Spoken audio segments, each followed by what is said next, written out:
Yo, Yo, what it do? how you doing? I'm good. How are you? Good, man. Thanks for joining me today. We're gonna let a few more people log on, then we're gonna get into it. It's all good. I was jamming to you. Yeah. Got, Danger Zone is actually one of my favorites off that album. is that right? Yep. Mine too. Shout out to Kenny K. No doubt. What's up, Nats Frag? All right, let's get into it. Today's quarantine sessions, episode number 8. I am with the legendary founding member of the Digital Underground, Money B. Thank you for being here today. Absolutely. What's happening? Before the coronavirus hits, can you take us back to where you was at and what you were doing? Right before everything kind of hit the fan, we were actually touring heavily. We're getting booked a lot. And February, March, May, what was it? March, April, May. Going into the summer was going to be like 3 of our busiest months of the year. So it's kind of crazy that everything kind of fell apart right as we were about to go on this run. Fortunately, none of the shows actually canceled; they just postponed. So that's a good thing. But you know, the configuration of Digital Underground right now, touring at least, is Money B and Young Hump. That's myself and Young Hump, who's the newest member of Digital Underground and protege to Shock G and Humpty. You know, he was hand selected by Shock G to kind of carry the torch, and that's how we've been rocking. Shout out to Great Bars, I see. No doubt. Since you've been on lockdown, you're in LA right now? Yeah, I'm in Southern California. How has it affected your day-to-day activities? It actually hasn't, because I do most of my work from home anyway. You know, so really the only time I leave my house normally is when I'm getting ready to either take a meeting in LA or if I'm heading to the airport to leave to go do a show. My wife also works mostly from home. Her job allows her to work from home. So it hasn't really changed for her either. The only thing that's different is we have a 5-year-old and he's probably losing his mind because he can't go nowhere. Right. So this is how it's changed. Just the fact that we have to find different ways aside from the homeschooling, but to make sure we keep him entertained and so that he doesn't go crazy, which in turn will drive us crazy, right? Right. Since you've been on lockdown, has there anything been that you've learned about yourself and that you will apply as we move forward? Not really that I learned about myself, but let me tell you this, is that I've accomplished a lot. You know, there's a lot of things that I wanted to do that I've kind of been like, okay, when I get around to it, now I have time to do all of it. And believe it or not, if this quarantine goes away, say in the next month or so, I still won't have done all the things that I wanted to get done. So, you know, there's no downtime. There's no, like, I'm not bored. There's not a lack of things to do. What I have done is I've actually picked up a few skills. I've learned some things. I've read some great articles, checked out quite a few tutorials, and even, believe it or not, read a book, which I don't do often. But and so, you know, I feel like I've gotten better. And I would say that to anybody that's out there, if you haven't gotten better at anything while this is happening, then what are you doing? Because this is the time to find something that you always said that you wanted to do or that you thought you could do and just, you know, investigate it, or something that you already do, get better at it, get more information. Because right now we have nothing but time on our hands. So let's make use of it. Shout out to Apathy, showing you love right now. Oh yeah, peace, Apathy. And, you know, I've been knocking out them verses too, right? Yeah, what I wanted to ask you, how has your writing changed since you've been locked down? I'm sure your views are different now. How will you apply what's going on now to your future writing? Well, I kind of like if you listen.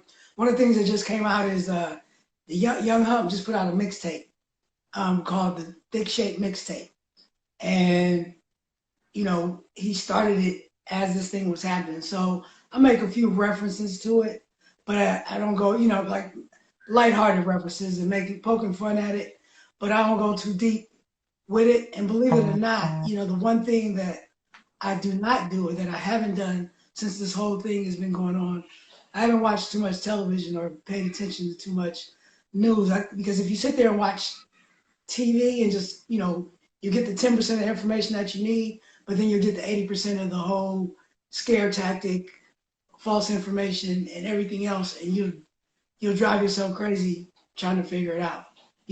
My thing is, I actually let my wife watch the news and get the report from her, but I just go about my business like I've been doing. So my writing hasn't really been affected. I'm still fun. I'm still kick it. Like there's no like there hasn't been any. I haven't experienced any of the panic, stress, or whatever it is that people go through because I just don't pay attention to it like that. Because I figure as long as I take care of myself and my family and I do the things that we already do, I always wash my hands Right. and I don't go outside anyway. So I don't know how it can affect me if I don't do any of those.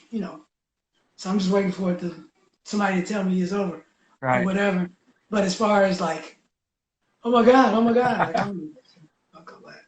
So to answer your question, the writing isn't affected as much as maybe some other people that you might think it has, because I don't do too much. I don't give that too much thought. You know, Let's I have get. my opinions. I have my opinions. Because two things can be true at the same time. I do have strong opinions about certain things and about some of our elected officials, but as far as what's going on, whatever those opinions are, it's not going to change it or speed up the process, right? So I kind of do what I do and let it kind of work itself out. Let's get into a little bit of Money B history, and then we'll work our way up to what you've got going on now. Tell us a little bit about where you were born and raised. Well, there are two answers to that question. I was born in Philadelphia, Pennsylvania. That's where my family is from. I was raised in Oakland, California, in the Bay Area. And you could almost say that I was raised quite as kept on both coasts because I would always go back east every summer to either Philadelphia or New Jersey or something to stay with an aunt or my grandmother or whatever. And, every now and then my grandmother would kidnap me and I'd have to stay in Philly for a year or whatever. But pretty much my the way that I think is totally from a Oakland and Bay Area perspective, if that answers your question. What was a typical day life for Money B before the music? Before the music, Yeah, typical day in the life. typical day in the life, Monday through Friday, wake up about 6-ish, 6:30-ish, get myself together, get to work by about 7:30, work till 4, get off, come back to the crib, and me and DJ Fuse try to figure out a way to take over the world. We had I had the 4-track mixer in the room. We had 2 turntables. We had the SB12 drum machine, and we had dreams and aspirations of getting into this music business. So that's what it was. What were some of your early musical influences at that time? Um, I have a few that will always be the same, and that would be for specific reasons. One, Too Short, just because um, growing up in Oakland, I always thought you had to be from New York or maybe LA to put out a record. Once I saw Too Short, somebody that I actually saw in my city do it, it gave me the hopes or made me think like, hey, maybe this can really happen. He's the first person that I actually saw in person that I knew was actually doing it. I mean, you had MC Hammer, and you had the Tonys, and you know, a lot of R&B acts came out, but I'm talking about straight up hip hop. Um, Short, you know, I had his tapes since I was like 14 years old. You know, that goes back to like 1983. This is what I'm talking about before records. I'm talking about just his tapes and the way he was moving around. I actually saw it. As far as style and, you know, as far as being an MC, I would go back to all of the rappers that kind of had like a smoother flow. Like, you know, you go all the way back to Spoonie G from the Sugar Hill Gang days. Spoonie G was actually part of the Treacherous Three. He was a big influence just because not only was he laid back, but he was always talking about the girls and how he was a party guy. You know, I was always attracted to that because I always liked to party and kick it. And then, but even with him, the biggest stars were, say, Kumo D, or the Treacherous Three, Kumo D, Melly Mel, and then K Run DMC. All were rappers that were, you know, it was the hip hop. I'm a hip, you know, loud. You know, so back then rap was all about who could project the loudest and who can get their voice out. But then I heard this guy called Ramel Z, you know, K Rob and Ramel Z. I don't forget the name of the record, but he had a real laid back a song. Look it up, a song called Beat Bop by K Rob and Ramel Z. It was actually on the Style Wars soundtrack. That's probably where you can hear it.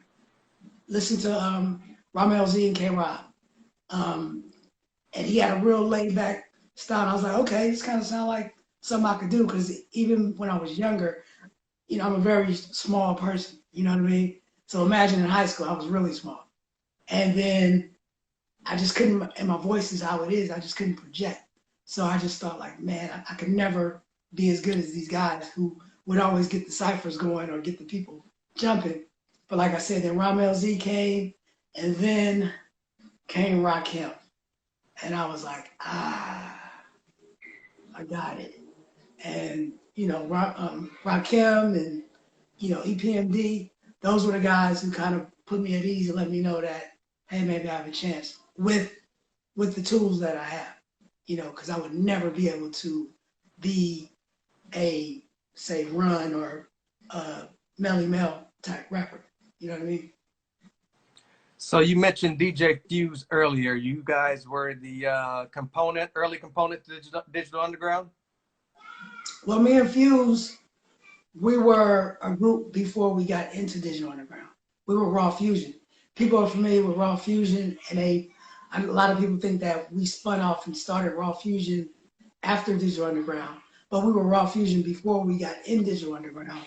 Just and kind of like to wrap it all up. You know, that's kind of the way we got in because Shock liked to pull in people in groups that were already kind of moving and shaking, right? So, for instance, Shock needed a DJ. At the time, Fuse was renting out a room in my mom's apartment. So we were living together and we were a group shopping our demo and doing talent shows. But Fuse was like the hottest DJ in the Bay, right? Shock me, I know you hear the ice cream, man. He'll be turning around soon. So Shock pulled Fuse in. Fuse kind of was like, I'll fuck with you, but you gotta fuck with Money B. Shock was with it. But from then and even moving forward, all of the new acts that came through digital, all had their thing happening. Like Tupac was a solo artist before he got in Digital Underground. And that was about, you know, it was means to come in, help the collective, and then hopefully get your deal and move on. Same with Mystic Saphir. There's Gold Money with Pee Wee and Big Money Otis. There was Raw Fusion, me and Fuse. Digital Underground was more like a huge production crew or collective. And we all came in and kind of get this one thing going, all knowing that we all had aspirations to do other things. And Shock was, he fully made himself available to facilitate or to help us do just that. And it was kind of the thing, come in, help us do this, and bro, you're gonna get a record deal, I promise you, or whatnot. And, you know, a little fun fact is that specifically, unlike, I know everybody saw the Wu-Tang thing, because we were like the first Wu-Tang, if you really want to think about it. Right. You know, even with our deal, Shock was the only one that ever signed to Tommy Boy. So we were all free to create and then do what we wanted to do. But each of us that went on to sign record deals with other companies, we always had a clause in all of our contracts that we had to be free to work with Digital Underground whenever we wanted to. So that was the clause that we all had in our deals. Like we, you know, because usually you sign with somebody, it's like, okay, you have to get permission to work out. Well, in all of our deals, we had a clause that said we didn't need permission from our label to work with Digital, because that's where we came from. Just in March, your album Sex Package turned 30 years old. Right? It seems like those sessions were probably some of the funnest sessions ever. Can you take us back to some of those memories of making songs like Do What You Like and Humpty Dance and Freaks of the Industry? It was a fun time. How can I explain it? You know, each of those songs were different scenarios, but they were all fun in their own way. Like for instance, Do What You Like was the first single off the Sex Packets album, and that was the first song that I appeared on with Digital Underground. Now, for the real heads, everybody know that the first Digital Underground single was Underwater Rhymes that came out in '88 before I was in the group. But with Do What You Like, we actually recorded that at this small studio called J Jam's Studio. And my man, I forget Joe's last name, rest in peace. But he had a studio, he was an engineer, but he was totally blind. He could not see. So he's a blind studio owner and engineer. So that in itself was a little interesting.